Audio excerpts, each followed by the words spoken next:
അപ്പോൾ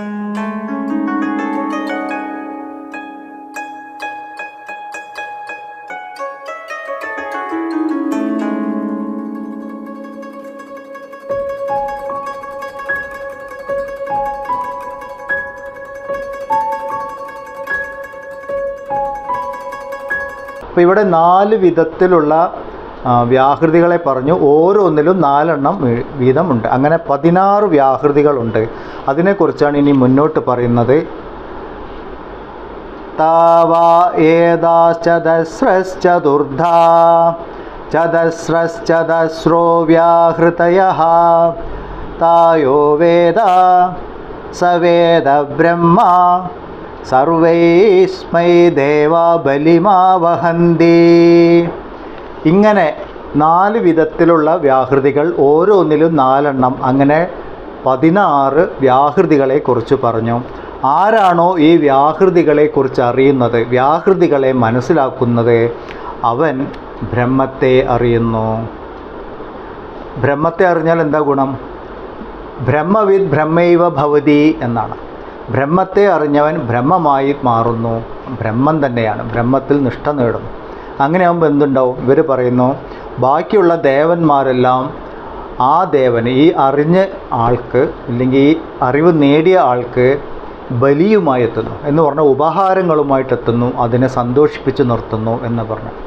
അപ്പോൾ ഇത് കേൾക്കുമ്പോൾ വാക്കുകൾ മാത്രമാണ് നമ്മൾ വിചാരിക്കുന്നത്. നമ്മൾ വിചാരിക്കും ഒരു ആത്മസാക്ഷാത്കാരമൊക്കെ കിട്ടിയ സമയത്ത് കുറേ ദേവന്മാർ ഗിഫ്റ്റുമായിട്ട് ഇങ്ങോട്ട് വരും എന്ന് വിചാരിക്കും.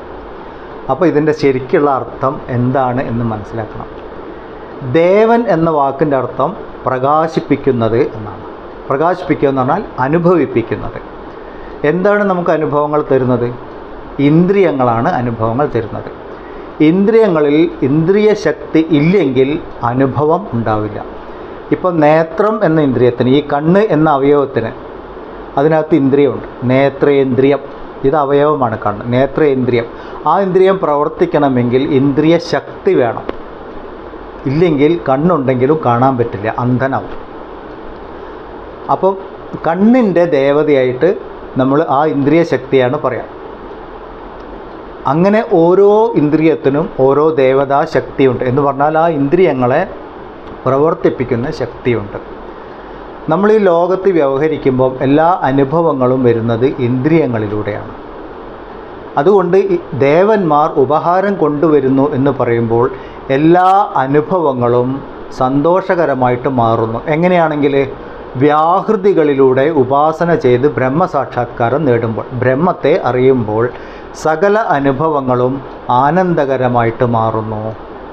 അതെങ്ങനെ അങ്ങനെ മാറാൻ കാരണം? അപ്പോൾ ആത്മസാക്ഷാത്കാരമുള്ളവർക്ക് ദുഃഖങ്ങളില്ലേ? നമ്മൾ കണ്ടിട്ട് ജ്ഞാനികളായിട്ടുള്ള എത്രയോ മഹാത്മാക്കൾ അസുഖമായിട്ടും പല പ്രശ്നങ്ങളിൽ പെട്ടിരിക്കുന്നൊക്കെ നമ്മൾ കാണാറുണ്ട്. പക്ഷെ അവർ ആനന്ദകരമായ സ്ഥിതിയിലാണ്. കാരണം എന്താണ്?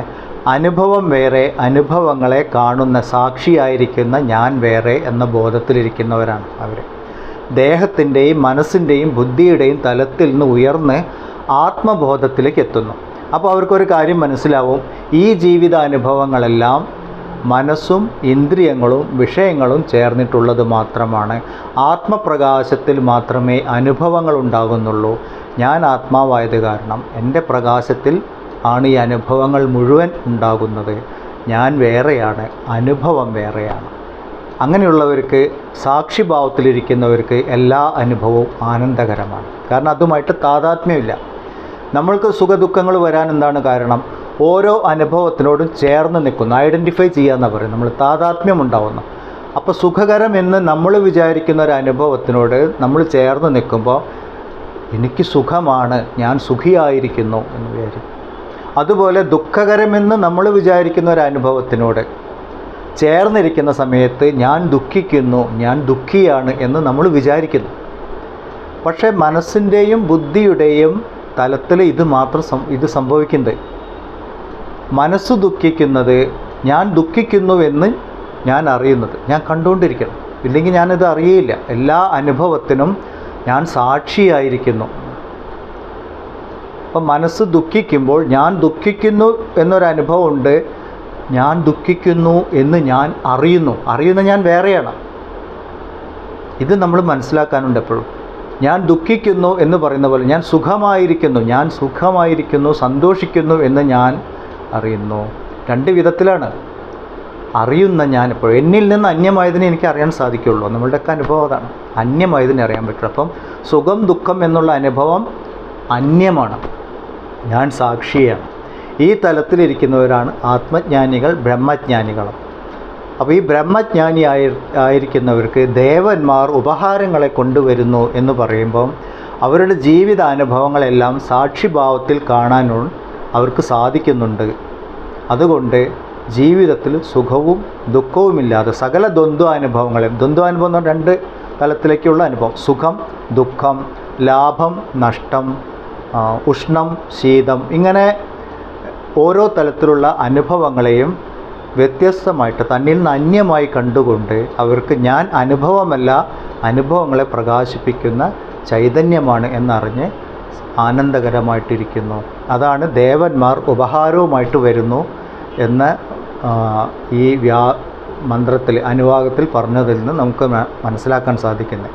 എങ്ങനെയാണെങ്കിൽ വ്യാഹൃതികളെ മനസ്സിലാക്കിയവനാണെങ്കിൽ, വ്യാഹൃതികളെ അറിഞ്ഞവൻ. ഇപ്പോൾ 16 വ്യാഹൃതികളെക്കുറിച്ച് പറഞ്ഞു.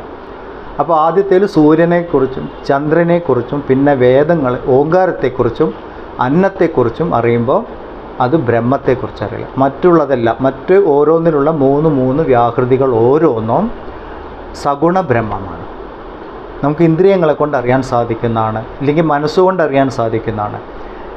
എന്നാൽ ബാക്കിയുള്ളത് സ്വയം അറിയാനുള്ളതാണ്, സ്വയം പ്രകാശകമാണ്. നമ്മൾ നിർഗുണ നിരാകാരം സഗുണ സാകാരം. അപ്പം രണ്ട് വിധത്തിലുള്ള ഉപാസനകൾ ഇവിടെ പറഞ്ഞു. രൂപങ്ങളിലൂടെ തത്വത്തിലേക്ക് എത്തുക, ഇത് തത്വത്തിലൂടെ നേരിട്ടെത്തുക എന്നുള്ളതാണ്. ഒരു വിധത്തിൽ നമുക്ക് പുറത്തേക്ക് പോകാൻ പറ്റില്ല, കാരണം എല്ലാ അനുഭവങ്ങളും ബ്രഹ്മചൈതന്യം തന്നെയാണ് എന്ന് പറഞ്ഞു. ഭിന്നമായിട്ട് കാണപ്പെടുന്നത് നമ്മളുടെ അജ്ഞാനം കൊണ്ടാണ്. അത് ഭിന്നമാണെന്ന് വിചാരിച്ചാണ് നമ്മളുടെ പ്രശ്നം. അപ്പോൾ ഇങ്ങനെ വിചാരിച്ച് ഓരോന്നിൻ്റെയും ആശ്രയം എന്താണ്? ആശ്രയം എന്ന് പറഞ്ഞാൽ എന്തൊന്നാണോ അതിനെ നിലനിർത്തുന്നത് എന്നറിയുമ്പോൾ നമുക്കൊരു കാര്യം മനസ്സിലാവും, ഇവിടെ ഈശ്വര ചൈതന്യമല്ലാതെ മറ്റൊന്നുമില്ല എന്ന് മനസ്സിലാവും. ഇതിന് മുമ്പത്തെ ക്ലാസ്സിൽ നമ്മൾ സ്വർണം, ആഭരണം, അല്ലെങ്കിൽ കുടം, മണ്ണ്, ഇങ്ങനെയൊക്കെ ഓരോ ഉദാഹരണം പറഞ്ഞു.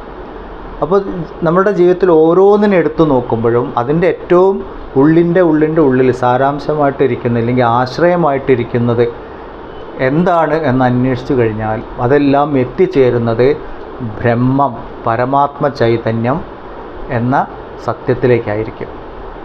ഈ ഒരു ആത്മാന്വേഷണത്തിന് വേണ്ടിയുള്ള ഉപാധികളാണ് ഓരോ വ്യാഹൃതികളും. ഒന്നിനെ ഉപേക്ഷിക്കാൻ പറ്റില്ല. ദൈവം സൃഷ്ടിയെ ഉണ്ടാക്കി എവിടെയോ ഒരു കാണാമറയത്തിരിക്കുന്നു എന്നുള്ള മതപരമായൊരു വിശ്വാസമല്ല ഇവിടെ. അതൊക്കെ ഉപാസനയ്ക്ക് വേണ്ടി, ആരാധനയ്ക്ക് വേണ്ടി നമ്മൾ സങ്കല്പിച്ച ഓരോ കാര്യങ്ങളാണ്. അപ്പോൾ നമ്മളിങ്ങനെ ചോദിച്ച് അറിഞ്ഞ് ആരാണ് ഈശ്വരൻ എന്ന് അന്വേഷിച്ച് പോകുമ്പോൾ എത്തിച്ചേരുന്ന തലമാണ് ബ്രഹ്മം എന്ന തലം. അതിലപ്പുറം ഒന്നുമില്ല. അപ്പോൾ ഇവിടെ ഈ ചൈതന്യമുണ്ടെങ്കിൽ, ശരീരത്തിൽ ആത്മചൈതന്യം ഉണ്ടെങ്കിൽ മാത്രമേ ശരീരത്തിൽ ഇന്ദ്രിയങ്ങൾ പ്രവർത്തിക്കുന്നുള്ളൂ. അതുകൊണ്ട് ഇന്ദ്രിയ ദേവതകൾ എന്ത് ചെയ്യും? ചൈതന്യത്തിനെ ആരാധിക്കും, ബഹുമാനിക്കും. അതിനാണ് ഇവിടെ ഉപഹാരങ്ങളുമായിട്ട് വരുന്നു എന്ന് പറഞ്ഞത്. ആരാണ് ഏറ്റവും ശക്തിയുള്ള ഇന്ദ്രിയം, ഏറ്റവും കേമൻ? ഇന്ദ്രിയങ്ങൾ തമ്മിലൊരു വഴക്കുണ്ടായിരുന്ന പണ്ട്. ഇതൊരു ഉപനിഷത്തിലുള്ള കഥയാണ്. ഇന്ദ്രിയങ്ങൾ തമ്മിൽ പ്രശ്നമുണ്ടായി, ആരാണ് കേമൻ? അങ്ങനെ ഓരോരുത്തരായിട്ട് ഞാനാണ് കേമൻ എന്ന് പറയാൻ തുടങ്ങിയത്. അപ്പോൾ ശരീരത്തിലെ മുഖ്യപ്രാണൻ ശരീരത്തിൽ നിന്ന് ഞാനിതാ പോകണു എന്ന് പറഞ്ഞിട്ട് ഇറങ്ങി. മുഖ്യപ്രാണൻ പോയ വഴിക്ക് എല്ലാ ഇന്ദ്രിയങ്ങൾക്കും അതിൻ്റെ പിന്നാലെ പോകേണ്ടി വന്നു. എന്ന് പറഞ്ഞാൽ ആ പ്രാണശക്തിയാണ് ഇന്ദ്രിയങ്ങളെ നിലനിർത്തിയിരുന്നത് എന്ന് അപ്പോഴാണ് മനസ്സിലായത്. അപ്പോൾ ആരാണ് കേമൻ എന്നുള്ള ചോദ്യം അവിടെ തീർന്നു. കാരണം ഞങ്ങളൊക്കെ പ്രവർത്തിപ്പിക്കുന്നത് മുഖ്യ പ്രാണശക്തിയാണ് എന്ന് മനസ്സിലായി. അപ്പോൾ ഇത് കഥയിൽ കൂടിയാണ് പറഞ്ഞെങ്കിലും നമ്മൾ ഓർമ്മിക്കേണ്ടത്, ഞാൻ ഓരോ വസ്തുവിനെ കാണുമ്പോഴും, ഓരോ ശബ്ദം കേൾക്കുമ്പോഴും, ഓരോ ഭക്ഷണം ഞാൻ രുചിക്കുമ്പോഴും, ഓരോ സ്പർശം ഞാൻ അറിയുമ്പോഴും, ഓരോ ഗന്ധം ഞാൻ അനുഭവിക്കുമ്പോഴും ഇതിൻ്റെ പിന്നാലെയെല്ലാം ഇതിനെയൊക്കെ അനുഭവിപ്പിക്കുന്ന ഒരു ദേവതാശക്തിയുണ്ട്. അതിനെ ചൈതന്യവത്താക്കുന്ന ചൈതന്യമുണ്ട്, ഞാൻ ആ ചൈതന്യമാണ്. ഇത് ഓർമ്മിക്കാൻ വേണ്ടിയിട്ടാണ് ഓരോ അനുഭവങ്ങളും നമുക്ക് പറഞ്ഞു തരുന്നത്. ഇത്ര വിസ്തരിച്ച് പറഞ്ഞു തന്നു. വളരെ ദൂരെയുള്ള അനുഭവങ്ങളിൽ നിന്ന് അടുത്തേക്ക് വന്ന് അവനവനിലെ അനുഭവത്തിനെ കുറിച്ച് പറഞ്ഞു. അപ്പോൾ പുറത്ത് നല്ല ഈശ്വരാന്വേഷണം, പുറത്തുള്ള ഓരോന്നിനെയും ഉപാധിയാക്കി സ്വീകരിച്ചുകൊണ്ട് ഇതിനൊക്കെ ആര് പ്രകാശിപ്പിക്കുന്നു, ഇല്ലേ, ഇതിനെ അനുഭവപ്പെടുത്തുന്ന ശക്തി എന്ത് എന്നുള്ള അന്വേഷണം. ഇതിനാണ് നമ്മൾ ആത്മാന്വേഷണം, സത്യാന്വേഷണം എന്നൊക്കെ പറയുന്നത്.